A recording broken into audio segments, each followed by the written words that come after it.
All right, guys, welcome back. Speed Up and Get Your Hits podcast. I think we're on episode 18. Thank you guys for listening, watching, and viewing, and subscribing, submitting all the questions. My name is Billy. I'm with SpecTrain. With me, as always, I have Nick from Velox Training Group and Brennan with Vortex Edge. If you guys are new to the podcast, we're just three shooters and shooting instructors that like to shoot and train and get better and help other people do the same. And that's kind of what this podcast is all about, just shooting, getting better. And unfortunately, we have to talk about like gear and stuff occasionally as well, because that's what all y'all really want to hear about. But really, we try to focus on getting better and how to do that and all that kind of stuff. So hopefully these conversations are helpful and educational to you guys. Fellas, welcome back. Thanks for being here. What's been going on last couple weeks? Any updates to share with the people? And you guys been working on anything interesting?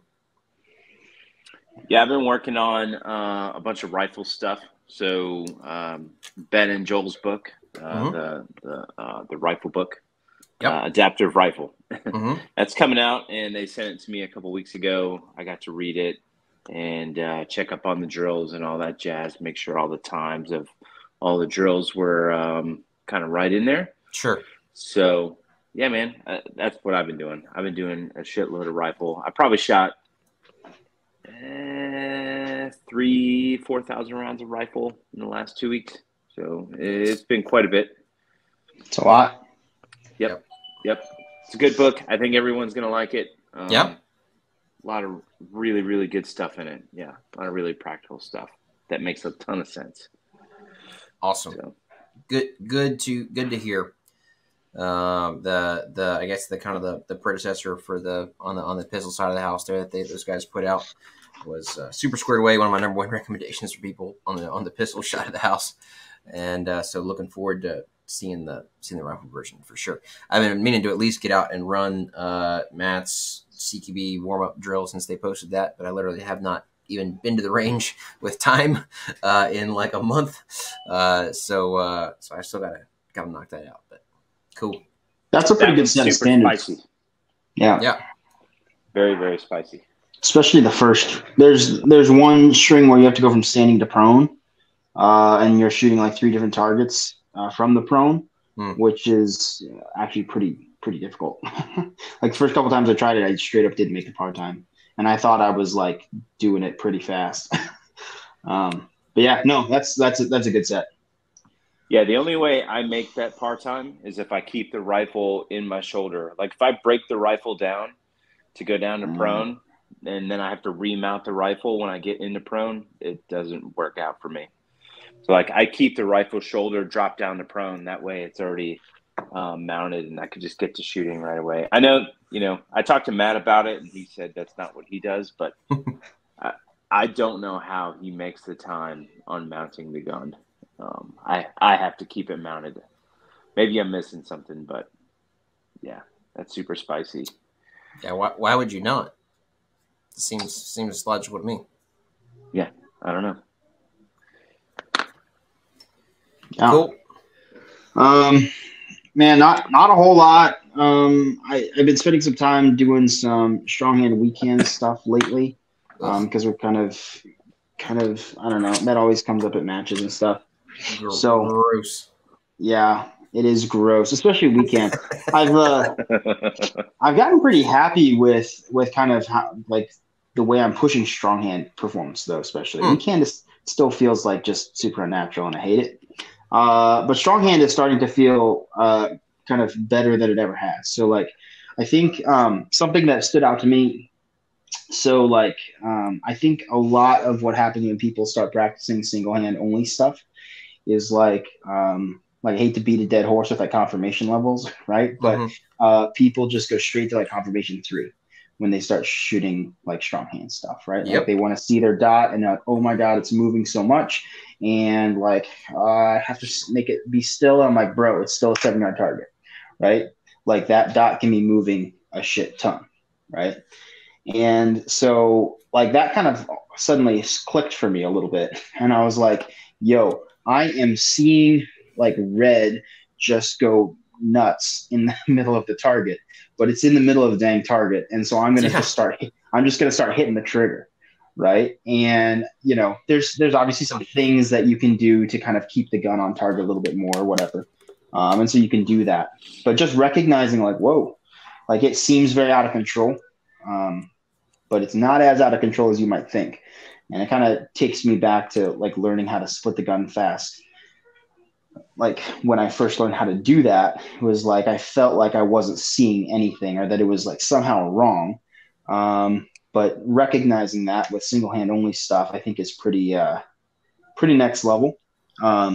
I'm not there yet with my weekend because I feel like my dot doesn't return correctly or with any like real consistency. But my strong hand, I've started to get a real consistent pattern with that, and so now I can recognize that as the dot flashes back, I know what that looks like and actually press a trigger and call good shots. So yeah, it's been fun. I've been pushing, like trying to do like consistently 1.9s clean, like a 7 yards for like a bill drill, out of like a outside the waistband rig. So yeah, it's a good challenge. Eventually I'll move on and put like a ton of time into weekend as well. But I think practically being able to shoot strong hand only, maybe has a little bit more application. But yeah, it's been fun. Well, not fun, but it's been good for me. No, that's cool, man. I did a strong hand weekend day recently, actually right before nationals. It was pretty interesting. I went to the range. It's kind of my last practice session before maybe my last one before nationals. But anyway, I was in nationals like training mode, and it's dumping rain out, and so like it was just like not paper targets were just like not really a thing. It was raining that hard, and so I pulled down to our one of our stages. You guys both know what I'm talking about, but this with all the steel at PHA, there was just like kind of a bunch of steel littered down range, and I basically did like I did probably 600 rounds of basically like strong hand, weak hand only, like steel challenge style practice, just like one shot per steel, like going through it from the draw to bing, bing, bing, bing, trying to go 1 for 1 for eight or 10 shots in a string in a row, and it was actually very educational. I thought it was really good. Just pushing vision super hard, making sure you're actually stopping the gun precisely. All the stuff you do with 2 hands on the gun, but it just forces you to be really, really honest with yourself when you only have 1 hand on the gun. And yeah, that stuff that starts to be like autopilot with 2 hands suddenly takes all the focus again. You're like, oh, I have to think about all this stuff when you take 1 hand away. And I ended up having a top 10 finish on stage 1 at nationals, which was the all strong hand, like weekend, 1 shot per, and it was 1 shot per target, and it was almost all partials. Like there was no shoots everywhere and tuxes and slashers, and it was like very few open targets, and there was a lot of moving in and out of positions. And it's funny because like a lot of people were like, man, you shot that so aggressive. And I'm like, no, I just shot it exactly the same way that I would with 2 hands on the gun, except I only had 1. Like all your entries and exits are the same. Like the way you're transitioning the gun's the same. Like all of that. Like there's no reason not to have your gun up early coming into a position just because it's like weekend only. You know what I mean? Like all that stuff is the same, but a lot it gets in your head if you're not used to it. But yeah, that's cool.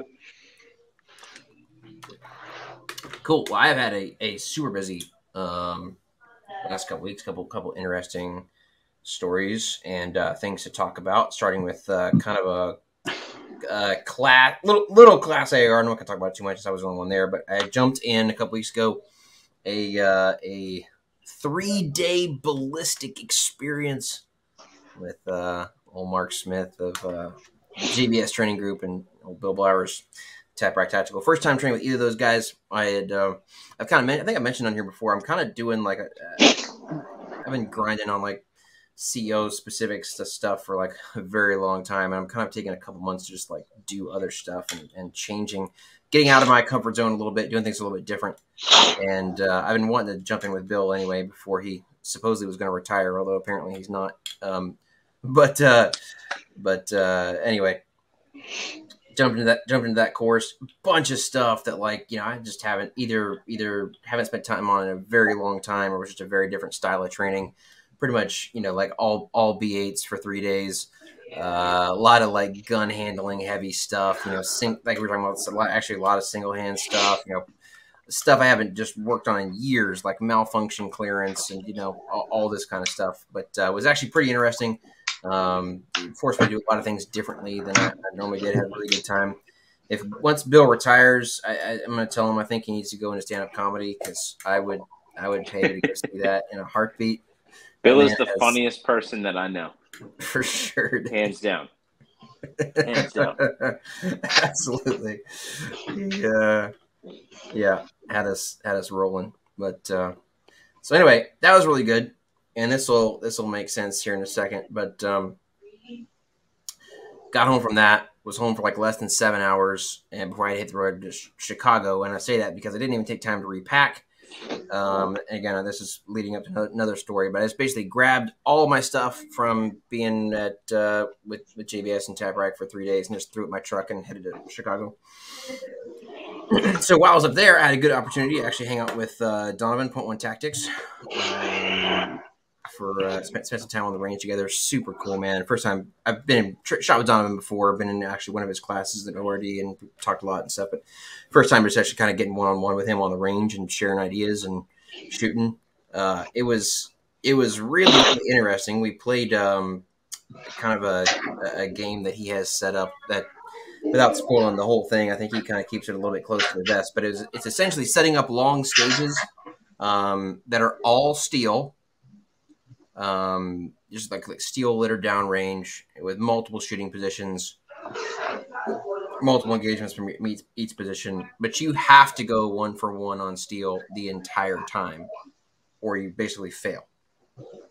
You fail out of it, and you like don't get a time or whatever, which is super interesting because obviously we're going head to head on stuff, trying to beat each other's times, and we're freaking going at it, right? I mean, we're pushing it. But you had to go 1-for-1 on steel for 12 or 15 shots in a row, right? Which was really good. Like, it's not what I would have picked to have done, but we actually had a really good time. I think it was really good for me.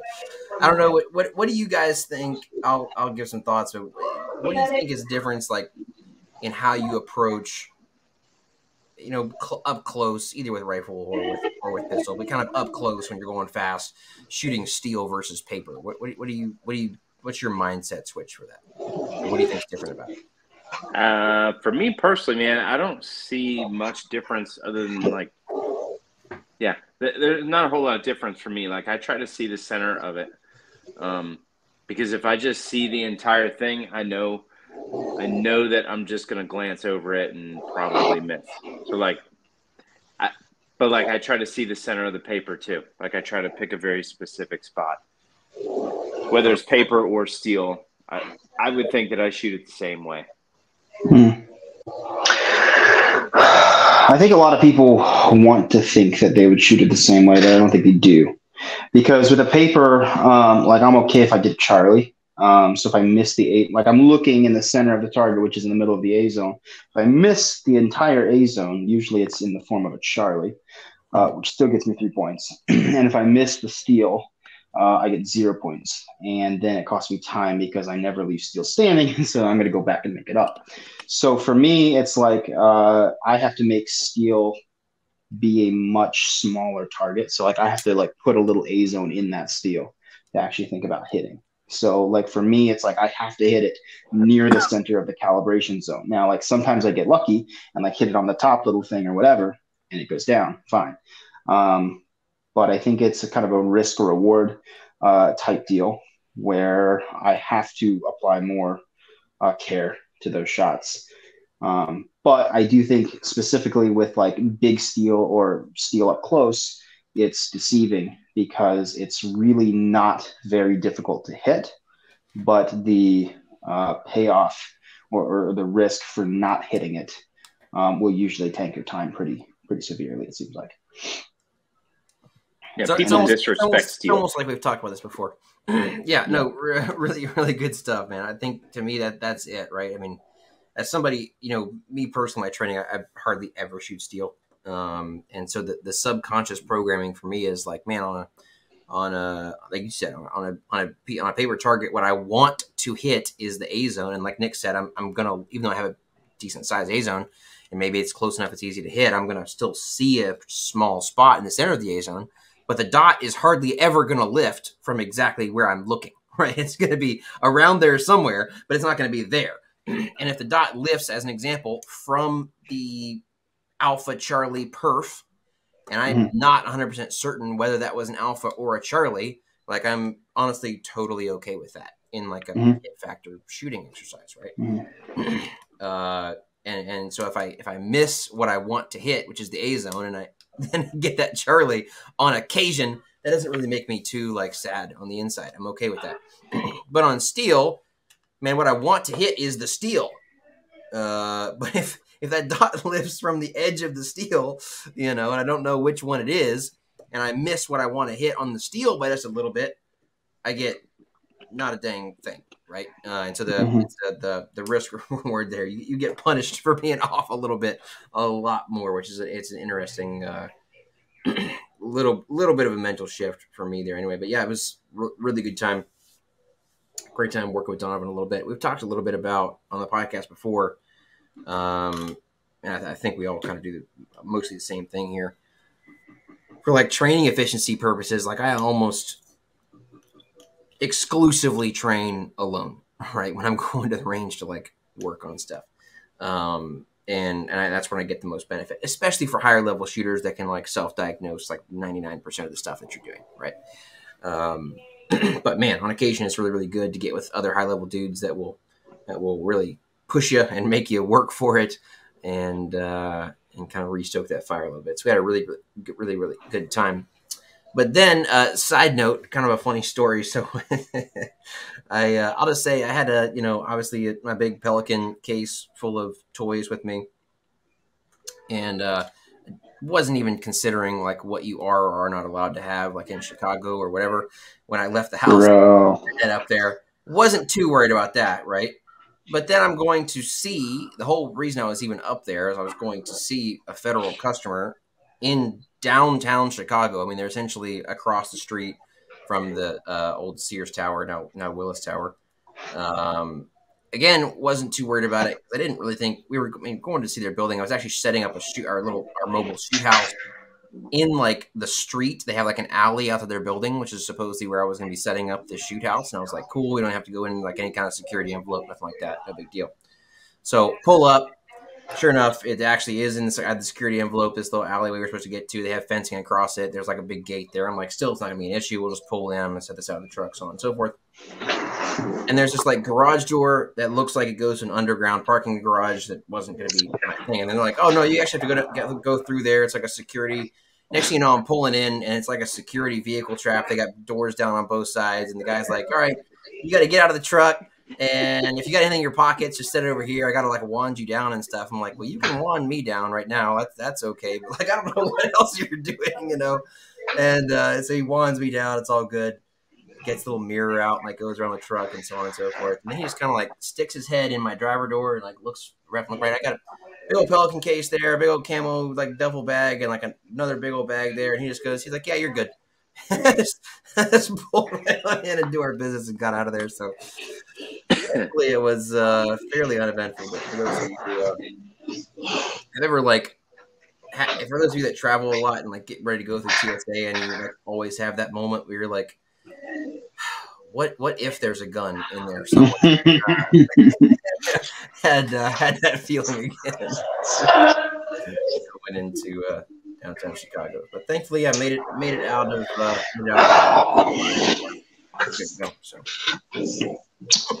Yeah, downtown Chicago's fun, man. It's like you may or may not definitely want to carry a gun down there, and so people may or may not do that with or without a FOID card.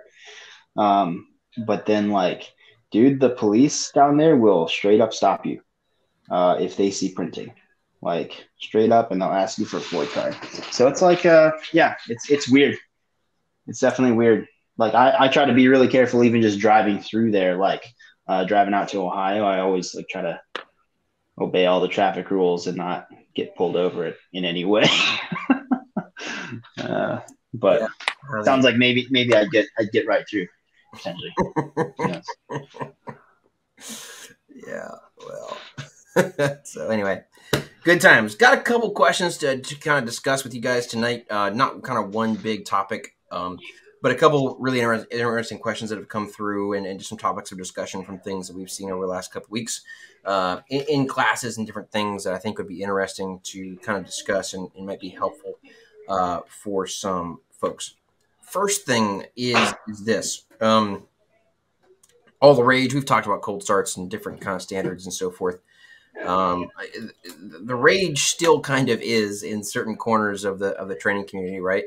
I think there's certain people that essentially never fire around at anything they didn't print off on a sheet of 8.5 by 11 paper, and it's essentially like lots of little circles or squares or whatever kind of a target you're shooting at, but you're essentially trying to simulate a bigger target at a farther away distance by putting a small target up and shooting it up close, right? So my question for you guys is, what do you think the pros and cons are, or does it matter, right?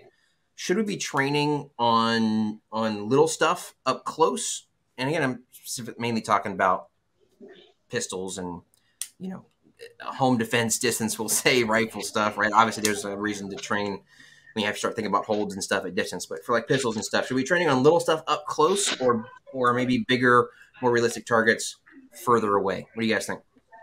Man, first of all, I really hate those cold start things. Just because I think a lot of people shoot them, and then if they say they clean it or make the time or whatever, they think it's, hey, I'm doing really well. And it's like, dude, you're not a better shooter for shooting that cold start drill, right? Like anyway. I would rather have bigger stuff further away.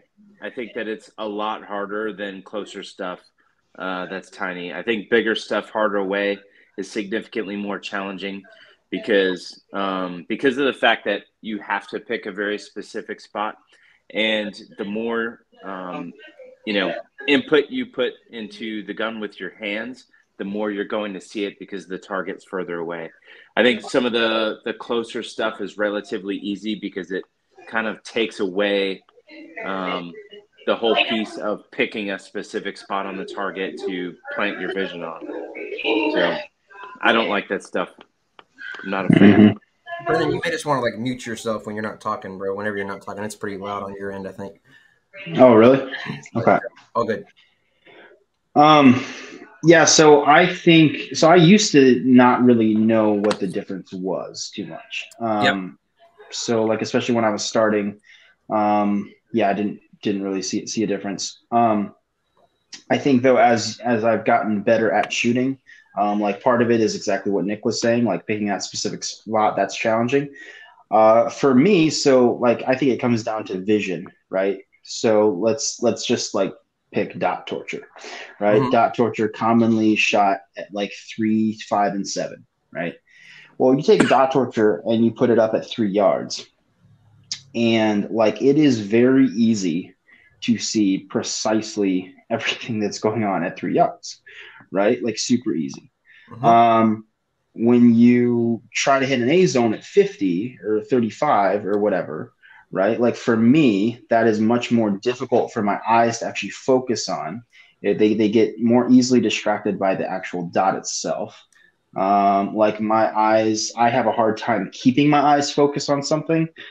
So like I'll see my target sharp and clear. I bring out the gun and let's say I'm doing a 10-shot string, right? At shot 5, my eyes just start blurring things out.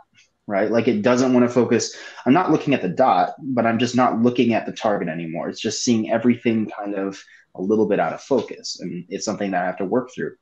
At 3 yards, that almost never happens for me. Right? At farther distances, it always happens. Like beyond 15, 20, that starts to really happen over a sustained string of fire. So for me, that's the big thing is like my eyes work better up close. They have to work harder, farther away to see things in detail. So I think it's probably more beneficial shoot bigger stuff farther away. I think what happens when targets get further, like what you're talking about there, Brennan, yeah. I think like start off target, or they think that they're target focused, and maybe they are at first, but since the target is further away and now you perceive more movement in the dot, like at 3 yards, the dot doesn't leave the target. At 50, it 100% is. And since you perceive it to be like that, you start looking, it's like your eyes bounce back and forth from the target to the dot. And it's something that I typically struggle with too. Like I have to really, really focus, like, nope, keep your vision on that specific spot, because if you allow your eyes to bounce back and forth, it's like you will then like put input into the gun and try to drive the gun back down to where you want the bullets to go, but you can no longer do that because the target is now blurry. So at least I think that's what people do. Maybe I'm wrong, but I'm pretty sure that's what they do further distances. And right, so especially when you're shooting at like 3 yards, you've got a sort of an artificial, synthetic, if you will, response on the target that's really helping you stay target focused. Because what are most people looking at when they're shooting at 3 yards? The bullet hole. They're looking at their bullet holes appearing in their paper, right? Which is forcing them to be target focused, even if they're not trying very hard. Now, that's not exactly what you should be doing, but presuming your bullet holes are appearing in the same spot, it's now really easy to be target focused if you're looking at those bullet holes versus, like you were saying, even at 15 yards. Like it's a whole different visual exercise as well. I do think some of these targets and stuff can be really helpful for folks that don't have distance to work at, right? So that's an obvious caveat. If you're confined, to a single bay or whatever, there's things you can work on. Obviously, additionally, I think, and just to explain to folks, one of the reasons we I think in classes you see, us working on experimenting, building things closer to the targets, is it's simply so much more efficient in a class environment to walk down to a target or to kind of be able to see what's happening on a target that's 5 yards away, versus if you're trying to walk a whole class up and down from the 25, like over and over and over again between every string to see what's happening. Like it's just not really conducive to a class environment. So even in my like higher level performance classes, we introduce concepts on like simulated smaller targets up close, and then we go test them from farther out, right? Which I think is totally fine. I think there's a couple other things I'll add about issues training up close. One of them is, especially at like 3 yards, I think that literally the size of your bullets at 3 yards like lets you lie to yourself about your accuracy standards a little bit, just because it is so much easier to get line breaks just due to how like huge your bullet holes are. I mean, shooting at, as an example, a 1-inch paster at 5 yards is roughly equivalent to shooting an A zone at 25, right? Something like that. But like, I mean, your bullet holes are a third of that 1-inch paster, at 5 yards. So that's like shooting a bullet at a 25-yard target that covers the entirety of like the C and the delta zone, right? So all those like way out line breaks that you're calling as good with USAA scoring when you're shooting at 3 and 5 yards, like are realistically way outside your target. So that's something to think about. If you are shooting close, definitely still hold yourself to that, kind of accurate standard for sure. Yeah. I mean, I think that's like a similar idea of like people zeroing with like, I don't know, like the X ring of a B8 versus maybe like at 10 yards, right? The X ring of a B8 versus maybe like a 1-inch square at 10 yards. Like if you're putting all 10 in that freaking X ring at 25 yards, like more power to you. Like that's awesome. That's a very small aiming point. But at 10 yards, like that's a lot of deviation, right? So that's where like I'll tell people, yeah, like you can use a B8, get close, right? But then if you really want to refine your zero and really like trust it, and you don't have time to go back to 25 and kind of see how you're grouping, like you need to be able to pretty much stack them on top of each other, because just that little bit of deviation is going to be magnified over distance. Yep, 100%, right? A couple of things to think about. Again on vision, I think one of the side effects too, even if you're not looking at your target, when you do look at your dot or your front sight, when you're shooting at like 3 or 5 yards, like you can still see the target pretty well, unlike any further away than that, right? So that's another way that it's a little bit dishonest to you. You guys were talking about movement a little bit. The other thing I think that's important to see is not just seeing a small spot, but also, and to be fair, most people shooting up close don't have any kind of scoring rings they're working on at 3 or 5 yards. They're just shooting like at a circle or something, right? But let's say you did have like a reduced sized USPSA target at 3 yards. You can see those scoring zones like so clearly, right? Versus at 25 yards, it's so much harder to display. Like, just know what your acceptable level of accuracy is on that target and hold yourself to it without that visual feedback. Last thing to think about is just the way your dot looks on the target, right? So especially if you have a big dot, it looks a lot different on your target at 3 yards versus 25 yards, right? Your dot's going to cover a lot more of the target, and knowing how to still use the center of it and put your shots exactly where they need to go is important. So just encourage folks to think about that. Definitely explore stuff, build skills, all that kind of stuff. Great up close, but make sure you're working. Take advantage of working at distance, man. I think you'll learn a lot.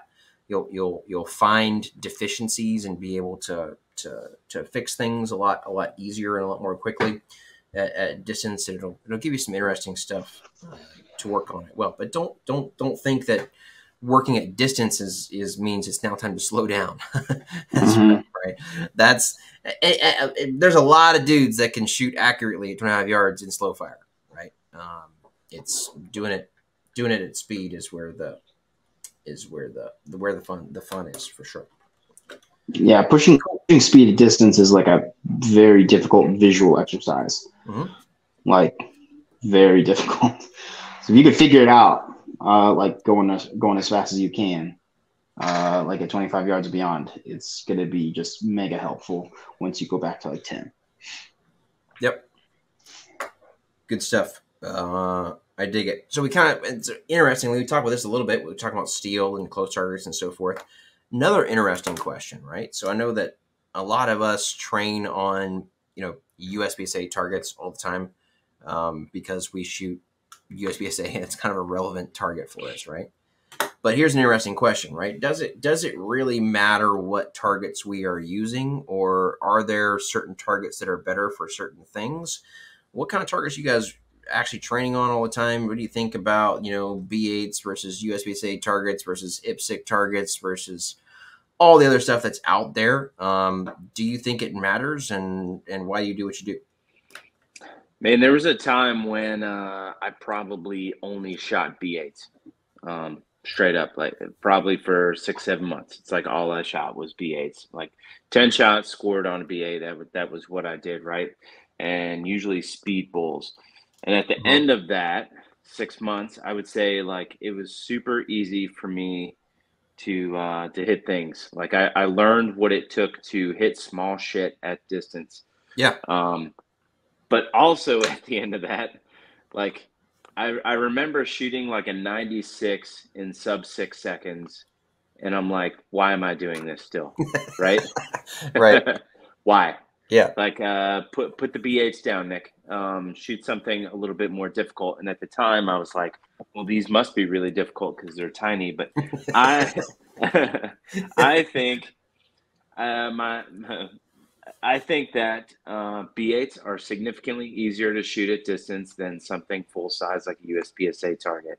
And a B8, and like, here's the reason, like, and I'm not ragging on anyone who shoots a bunch of B8s, but like, dude, at 25, a B8 for my eyeballs is like a fucking funnel. Like, it funnels my eyes right to the center. Yep. A USPSA target at 25 is significantly harder because there's nothing to freaking aim at. It is a brown ass target. So to me, the B8s take out the visual piece somewhat, right? The whole picking a small, like, it does that for you. And so I think that if you shoot those a ton, I think you're kind of missing out. Like, you need to shoot at something that doesn't have a scoring zone or like, some sort of circle, bullseye on it. A bigger real life size target, right? So, yeah. I think the bigger stuff is significantly harder than the B8 that's like a funnel for your eyeballs. So all the B8 guys are screaming right now. Certainly an entirely different challenge, right? Sure. You see guys going so far with the B8s as to like, just do like using like the circle only reticle or whatever that like just fits around the bull, so like they don't even have to look through a dot, right? And I'm like, bro, I'm not trying to get the best at practicing. You know what I mean? Like, I'm trying to actually get better at shooting here.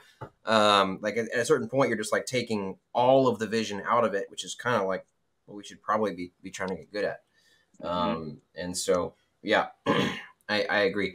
I think there's also, it's a trend. I'm interested to actually hear you talk about this, Brennan, because I know you guys use B8s for certain things, and I think B8s are great for certain things. But there's a real trend for what ends up happening for most folks when you shoot B8s, right, is you obviously have built-in scoring for accuracy. That's pretty self-explanatory. But now how do I balance that with speed? And so what ends up happening is we just simply have par times all the time for stuff, right?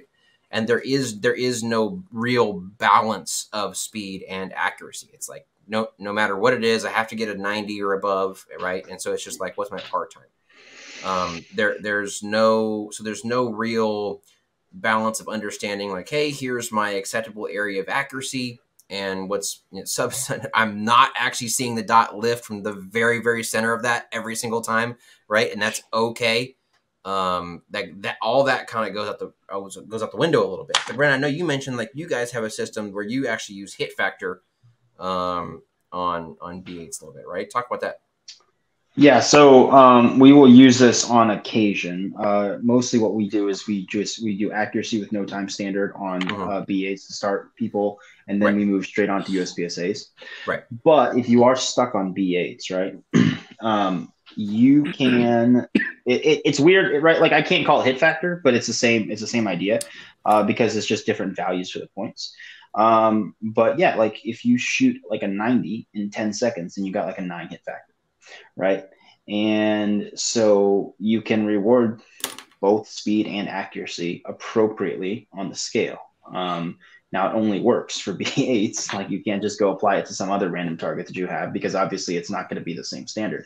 Right. But I think that's actually a pretty rad way to score them if that's something that you are kind of stuck with. Like I know when I was kind of earlier on in my shooting, I was printing off all my targets on 8.5 by 11 sheets of paper, right? Like I didn't even know really that you could buy USPSA targets.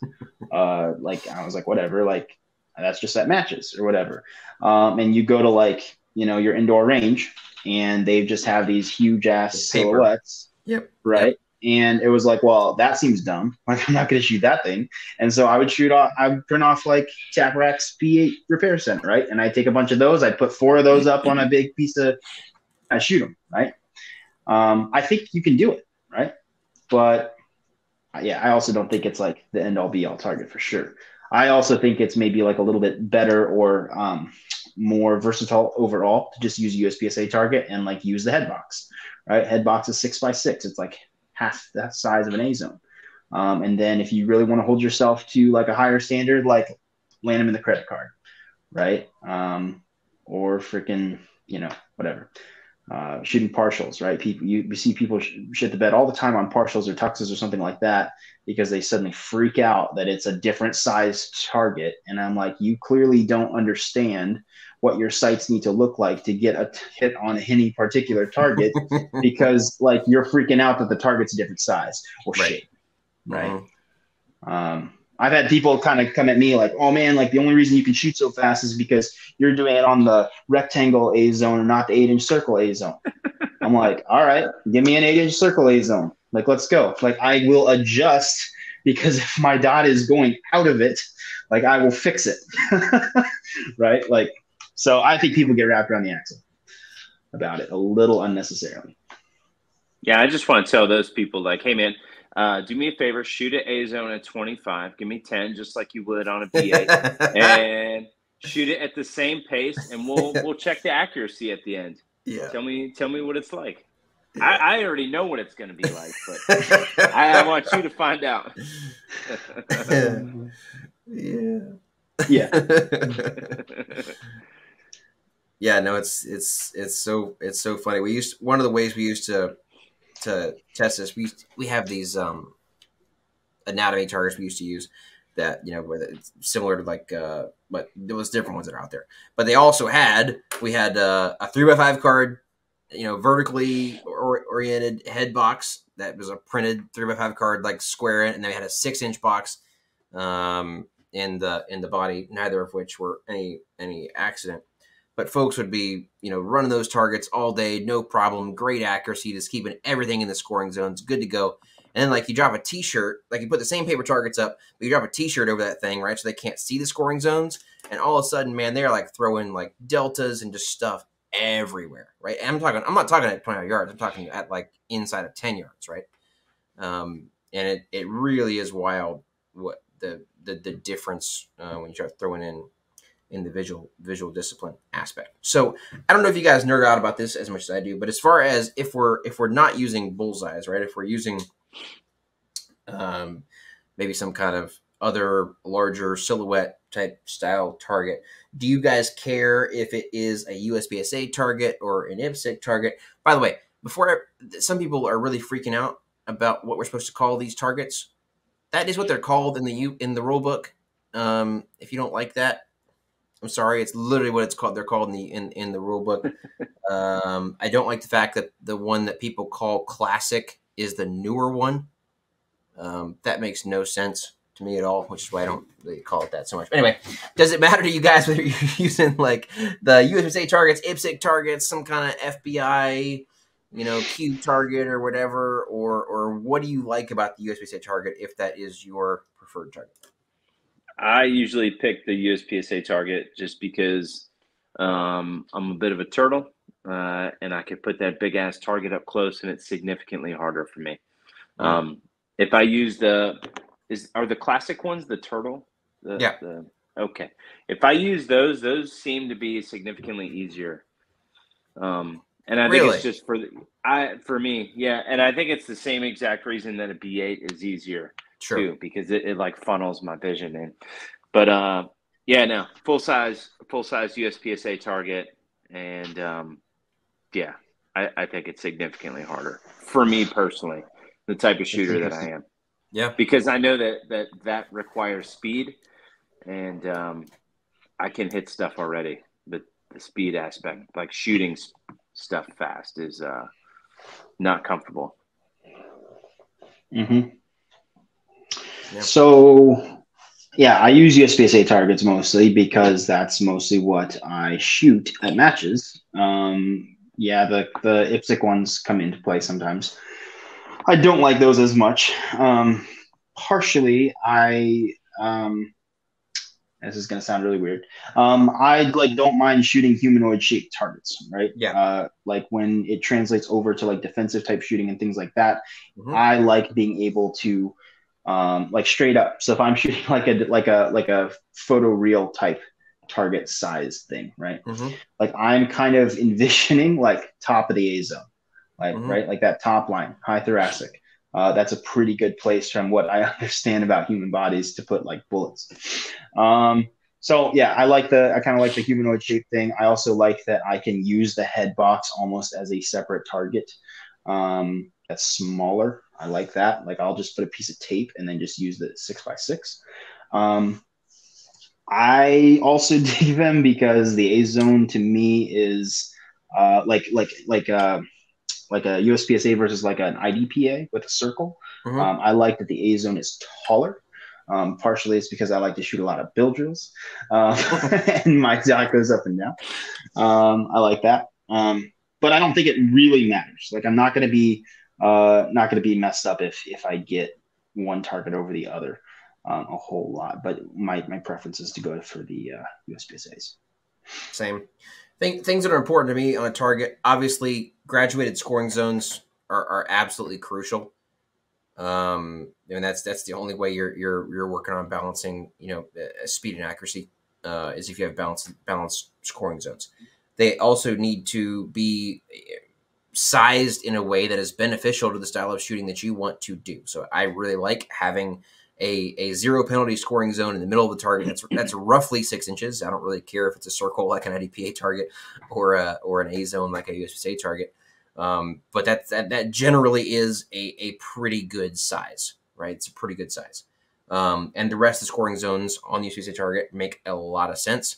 The places where the target are less forgiving, like up in the shoulders, make a lot of sense for practical training. The way that it's training you to see that, like you mentioned, Brennan, that big silhouette target and plant your eyes in a very realistic spot in the center of it and high in it are all really good.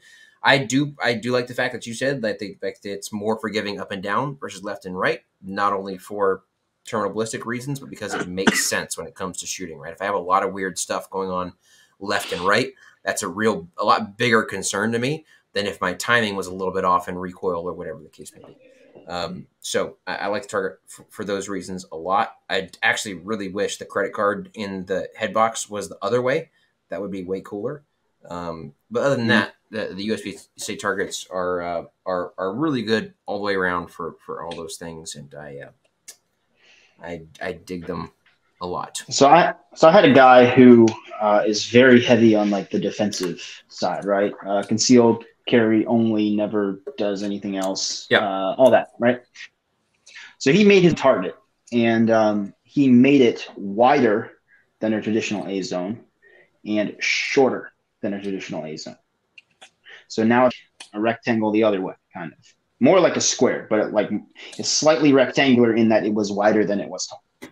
And his thing was like the target on a human is like nipple to nipple, and then like a certain number of inches from like your collarbone down to like the bottom of your whatever sternum or something, right? And he was getting very into like the anatomy side of it. My thing was like, why are you rewarding me for improper grip pressures on the gun when my gun is going left and right? And I was like, also, what is above like the A zone? Well, it's like the face zone, which is like the other common place you might put bullets. Yeah. Right. It really weird to me. Like he like he's actually a medical professional, and approaches it from that point of view. I think that lends itself to poorer standards of shooting. Yeah. Overall. And I'm like, give me a narrower, taller target, and I will get really good at that. And then I'll come destroy your target also, right? Because like I can do it. And I'm not, and that's part of the reason I don't like the 8-inch circle as much, because it's literally an inch wider than an A zone. I don't know. That's really my issue with the anatomy targets, right? Is it's not actually about shooting unless you're like only shooting confirmation 3 on stuff, right? Like if you're very intentionally putting bullets exactly where you want them to go, well, then maybe the anatomy target's kind of cool. But if you're throwing up like a sub 2-second build drill on an anatomy target and going, oh, that one over in the left, that one's okay because it tagged this artery or whatever, but this one that's over here closer to the center but only got lung is like not as good. I'm like, bro, that's okay. That's all fine and good. Like, I guess that's maybe kind of cool to know in the end. But realistically, what I want to do is put like a bunch of shots in the middle of the target, like as quick as I can. And I want a target that rewards me for doing that. That's outcome-based training, right? Like that's how I see it. Is they look at the end result of the target, and they judge each bullet hole. Versus like I know dudes who can only do that, and they won't ever get faster because they won't allow themselves to be process-driven instead of outcome-driven. Yeah. Exactly, and it's like I feel like when you. Again, when you if you're slowing down to the point where you do like really really good on that kind of a target, like I don't see those kind of guys shooting that way for reals. You know what I mean? Like you end up just kind of spraying when you don't have those little target zones to hit. So I just don't really feel like it works out too well. Yeah. I don't like the turtle / classic / IPSC targets at all, just because they don't make sense. I don't understand. There's no like logic behind the graduation of the scoring zones, the way the scoring zones are shaped. Like it just doesn't make sense. There's no in my mind any logical reason for the center of the biggest part of the A zone to be where it is. It's not in the middle of the target. It's not. anywhere on the target that you could really predict where it would be, unless you just learn that target really well or you're close enough to see it, right? And so that's kind of irritating to me, but it's fine. It still does the job. If you want to use those, there's a lot of other silhouette targets that are out there. Again, I just consider what's the process you're trying to achieve. Make sure it has scoring zones that reward that, and make sure that it's visually challenging. If it's somebody like the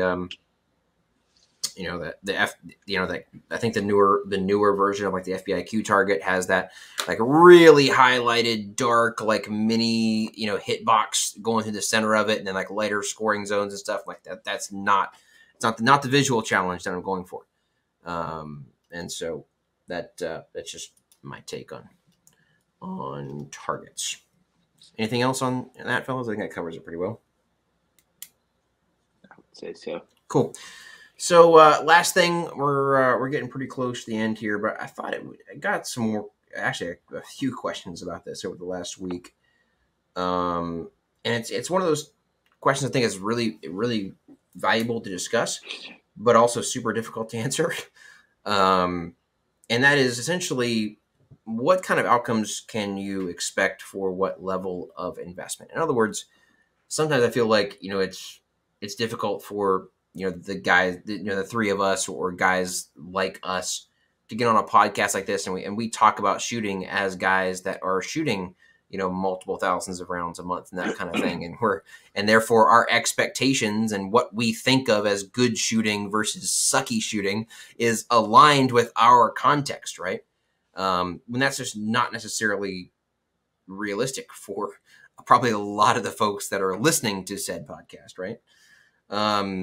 So I'd be interested to hear kind of what you guys think. We'll maybe get to some specifics, but I have people, hey man, I can realistically get to the range once a month, once every other month. Maybe I have a few hundred rounds a month to shoot at the range. If I'm lucky, I can do some amount of dry fire, right? Maybe realistically, I think everybody can do the 5 to 10 minutes dry fire, a day that we all recommend. But certainly I'm not that guy that's doing like an hour in the morning and an hour a night of dry fire every day either, right? So I'm curious if you guys have any good recommendations for folks. Like, what do you think with kind of various levels of investment, participation, time, and ammo spent into training and so forth? What should people expect as far as outcomes? If people generally want to get good at shooting, what do you think is like the minimum required investment that folks are looking at? Or any thoughts you guys have along those lines? And I think the outcome is directly related to the amount of time that they put in it, right? And not just the amount of time, but the quality, 100%. The quality of stuff that you put into it, right? Like 100%. if you just draw the gun and do a slow trigger press every time, straight up, man, like do not expect to get really good. But if you're really digging into like, hey, what do I need to do? Like I only have this amount of bullets and this amount of time, and I need to make it worth it, right? Like what do I need to do with this amount of time that I have, say, to dry fire? So I have 20 minutes, 10 minutes in the morning, 10 minutes in the evening to dry fire. And I don't know, 300 rounds a month or something. Like you need to make that like very, very, very specific in terms of what you're doing, and the quality of what you're doing needs to be spot on. Like no time can be wasted. I don't know. That's just like for me, I don't like wasting time at all. But like I'm also like a bit of a nutcase on like my level of performance, as I think you guys are too as well. So yeah, I think that's a huge place to start, right? So maybe we can throw out some specific tips there. I think getting value out of what you're doing is man, it sounds so obvious, but I know we're harping on this because we just see dudes not doing that like so much, right? Yeah. I mean, we've already talked about I think different kinds of training as an example, right? I mentioned that practice session I did earlier. I probably shot 600 rounds, like strong hand weekend only, all on steel, right? That was probably like a 35 or 40-minute session. That was one of those where I had a cooler of ice and 2 guns, and I'm swapping out guns, trying to keep one cool enough that I can keep shooting it type deal, right? You guys know what I'm talking about. Like, I was getting after it, right? That isn't, and I got enormous value out of that. That's very different from, like, you know, again, going to the range with like 5 dudes, and I mean, you're going to be there all day to try to get through the same amount of value, even if you even can, right? So, let's throw out some good value tips as far as taking advantage of your time. One thing I'll say really quickly is, man, you got to be pacing your targets. If you're out there using like the Sharpie marks are not it, bro. Like, no. You're having to guess, it's not good. Pace that thing. Most of the time, I'll say this too, like just doing the negative pacing, like pasting outside the A zone, like that's not it either. You've really got to be able to see exactly where your rounds are going, looking for trends, seeing what you're doing if you want to get the most value out of every single rep. So I guess that's a good one. Make sure you're really pacing and getting full value out of every rep you're doing. I'll throw one more out, and then I'll let you guys say something if you want. Just think about, like, what are the things that you can only work in live fire, and think about emphasizing those things in your training, right? So, you know, don't be doing reloads on the range. Like, if you've got really limited time and effort and ammo, like, don't be burning your time on the range with that stuff, right? That's stuff that you can get full value out of in dry fire. Same thing with like one-shot draws, right? Like, you don't need to be really doing that on the range that much, right? That's all stuff you can really do at home. If you want to check it once or twice on the range and you get there, fine. Like, that's not your range session, right? You're looking at longer round count stuff. You're looking at more dynamic stuff. You're looking at recoil control, making sure your grip's really squared away, and vision is going to be the big stuff you're going to be working, I think, on the range, in my opinion. And that's a good point as well. Like, I mean, even if you have limited amount of ammo to use, low round count like stuff is not necessarily the move, right? Maximum value stuff per round is the move. That doesn't necessarily mean every drill you're shooting is only going to be 2 or 3 rounds, because that may not be training what you actually need to work on. That's something to stay away from as well. But I know we're getting kind of a little bit of a rabbit trail. But any other quick tips you guys have for, like, taking maximum advantage of your time and ammo on the range and getting max value from it? I love all that what you just said. I would say that if you have limited amount of ammo or limited amount of time on the range, when you get to the range, I would do something that you, like you said, can't do in dry fire, which is typically marksmanship. Mm-hmm. So, like, marksmanship, right? That might sound boring, like, hey, I'm group shooting, but, like, it's not just, hey, can I shoot a tiny group? It's, hey, how durable is my grip throughout the string of fire? How is the gun behaving throughout the string of fire? Is it very consistent? You know, stuff like that. That's the stuff that we're looking for when we shoot marksmanship, not just, hey, how small of a group can I shoot? It's how is the gun behaving, and what is my vision doing? Like, all of the things that you cannot do with dry fire can be done with marksmanship and live fire. And then like you said, auditing what you're seeing, I think, is huge, because even though can you dry fire group shooting in dry fire? Like, sure, but are you actually being honest with yourself, right? Do you actually know where every round went based upon what you're seeing in dry fire? Mm-hmm. Is really the question. You can only tell that by doing it on the range. So another thing I'd add to that to maximize kind of that amount of time or ammo that you've got, like, what I see a lot of dudes doing is they pick a drill that they want to be good at, right? And so they shoot the drill and they're like, oh crap, like, I wasn't very good at that. I guess I'll do it again, right? And they do it again, and maybe it's a little bit better, and they're like, all right, let's do that again. And so they do it again, now it's worse. And they're like, oh shit, like, now what do I do? And they're kind of a little bit lost, right? What I would tell people is, if you've got limited amount of ammo or time, don't just keep shooting the same stupid drill over and over again, hoping that you get better at it. Figure out how you want to shoot it, right? Does it need to be faster? Does it need to be more accurate? What are the things that need to happen? Or what is the end result that you are trying to go for?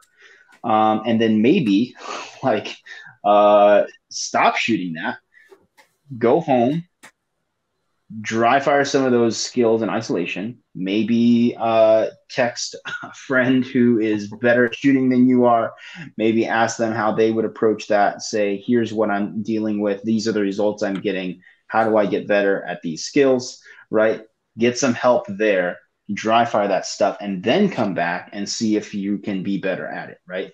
Like I think shooting a drill over and over, hoping to be good at it is A, just bad practice, but B, is something that like only people with a ton of ammo can do and get like any benefit out of it. Like there is a point, I think, with some parts of shooting where like you just need to shoot the dang thing and you need to do it multiple times and you need to figure out what's going on so that you have seen it enough to diagnose like an actual problem, right? I don't think a whole ton of people are at that level where they need to be doing that. So that's one thing I would say is just get really detailed about what you actually want to accomplish, figure out what that needs to be, like ask for help if you need it, take a class if you need it. If you boil it down to, hey, my transitions suck, then go train with somebody and figure out how to do better transitions and then go reapproach the drill, right? So that's the thing that I would say specifically. Yeah. I think that'd be very helpful. Yeah. One more thing to add. When you do get to go to the range, don't only train to the timer. Like we see this all the time. Yeah. Dudes will go, oh, that's a really fast time, and we try to beat it. And it's like, do you know why that was a really fast time? Because if you did, it would really help to get faster and faster, right? So like Brennan said, I think, really focusing on the small details, that's what's going to get you faster and more accurate, not so much just only training to a timer and only worried about what the time is.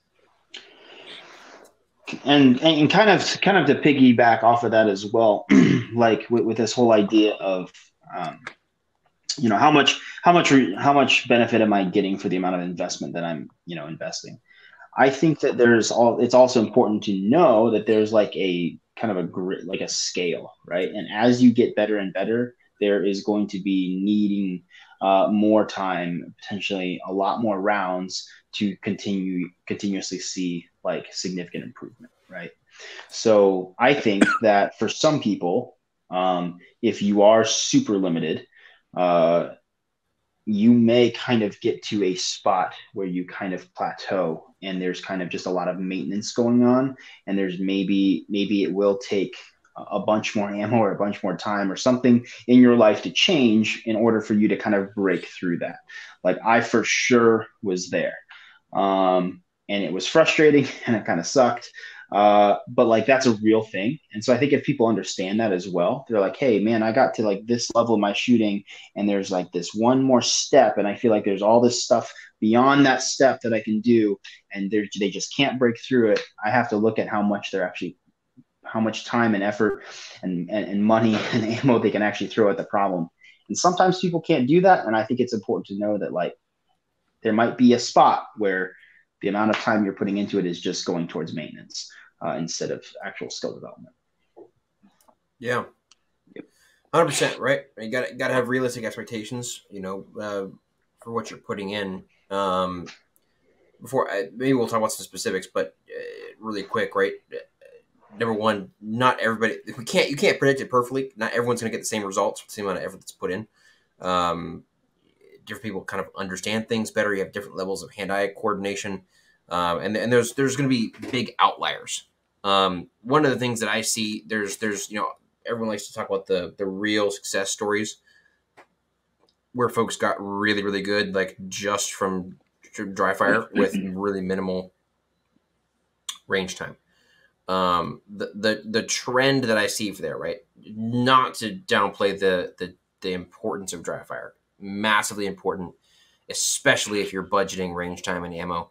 If you're not dry firing, like I'm not really sure if you really want to get better or not. But at the same time, like the guys that are getting really, really good from just dry firing are putting in, I think, a lot of time dry firing. I feel like, and this has just been my experience, right? If I'm going to the range, every week, right? That 15 minutes a day of dry fire does a lot for me because it's constantly being re-educated by range time. I got new things to work on. I'm able to check very regularly. Am I being honest with myself and what I'm seeing in dry fire? Where am I actually at? So on and so forth. Versus if I'm not going to the range once every 2 months, like I feel like a lot of those guys are putting in, an hour or even more sometimes a day to get the same kind of results. So I would say I understand that. To get really good from just dry fire, it takes a lot of time, a lot of effort, and a lot of really intentional effort. Also, your like Brennan just kind of mentioned, I think your education on technique is going to really impact the results you get out of the work you are putting in. Like you said, Brennan, if I don't know how to do something differently in order to get better results, then all I'm doing is practicing, right? I'm just like trying to do the same thing over and over again in the hopes that maybe it gets a little bit more consistent. Maybe I'll round out some edges, it'll get smoother. But if I'm not changing anything, then I'm not going to be seeing like big leaps and bounds forward. And the only way you can change things just by figuring things out on yourself, for sure. But also just through some kind of education, whether that's reading a book, whether it's from watching YouTubes or listening to a podcast, or in fact going and taking a class, right, is one of the really good ways. If you're getting to the point where you don't really know what do I need to be doing differently, what are the things I need to fix, how do I do things differently to improve, that's a great time to just save up and go take a class, because it's going to make your training and your practice just be running off jet fuel, because then you actually know, you have ideas of things you need to fix and improve on. With that said, I don't know if you guys have any kind of baseline stuff. I think it's totally fair to say, like, man, if you got, just to give folks some ideas, if you got 500 rounds a month, you're probably not going to be making GM. You're definitely not going to be like winning nationals, that kind of stuff. Just to give folks an idea. I mean, I think when I was chasing Masterclass, just in matches, I think I shot like 30 matches in like 6 months, which is like 10,000 rounds just in match ammo with no practice, right? And so it definitely takes time and effort. With that said, I feel like certainly with 1,000 rounds a month, but probably with good practice and dry fire, if you've got 500 rounds a month you can dedicate towards training, and you're putting a daily dry fire, shooting in my mind to like a black belt, patch standards from Modern Samurai, that kind of stuff, right? The sub 2 second build drills, the good draws, being able to draw and hit from distance, that kind of stuff, I feel like is totally doable. Yes. With that kind of training, that in line with what you guys are seeing as well. 100%, and that's partially due to that kind of that type of shooting versus like USPSA type of shooting is generally not like, hey, you need to be really good at 6 20 to 30 round courses of fire. Mm-hmm. So if you want to get good at that kind of stuff, there's a lot more things going on that need practice. Versus like, hey, I just want to do a 6-round thing really good. Well, then that's going to take you 6 rounds at a time. It's not going to take you 10 different skills that you're having to put together and then test. Mm-hmm. So I definitely agree. Yep. But I think you can probably be passable and fairly competent with less than that, but I think it's really difficult and take a lot of intentionality and a lot of intentional dry fire. To me, because when I was just this, where this is coming from, my perspective, when I was starting off, I started off when I was 19, mowing grass for a living, right? Like the money was not there for ammo, and I feel like under 500 rounds a month was certainly, I think you can maybe maintain a little bit that way, but man, trying to get better with under that, I feel like is really difficult. Yep. I say if you're trying to break into like M or GM territory, it's nearly impossible. Oh, for sure. Yeah. No, yeah. I'm like not, I think, yeah. Like I think if you're like, oh, like I just started USPSA, it's really cool, and you want to like get classified and do pretty good at your first dozen or so matches, then like yeah, you'll make a lot of improvements with that kind of stuff, right? Or if you start doing like the 12 dry fire drills from Steve Anderson, right? Like you will be better at USPSA from doing those things. But once you are kind of at a fairly high skill level, like I'll say it, like I was at the point probably before I started working at Vortex where I was down to about 500 rounds a month, right? And now I shoot probably 4 times that, like in practice, and it makes like a huge difference. Yeah. And that can, like with that, I'm not dry firing for as long or as frequently as I used to either, because I'm able to actually go work stuff out on the range. But if that changed, like you would see my dry fire go way up. And if I was trying to stay on a similar trajectory, I would be trying my best to get in probably like at least 1,000 rounds a month. And I'd be upping that dry fire schedule back to like daily. And the amount of time and intensity that I'm putting into it would go up significantly. Yeah, I think it's important to remember, like for people that don't know, I think like if you want to shoot USPSA, say you want to be something A class or above, like straight up, guys, that is a massive commitment, and it needs to like almost take over your life. Okay, like it.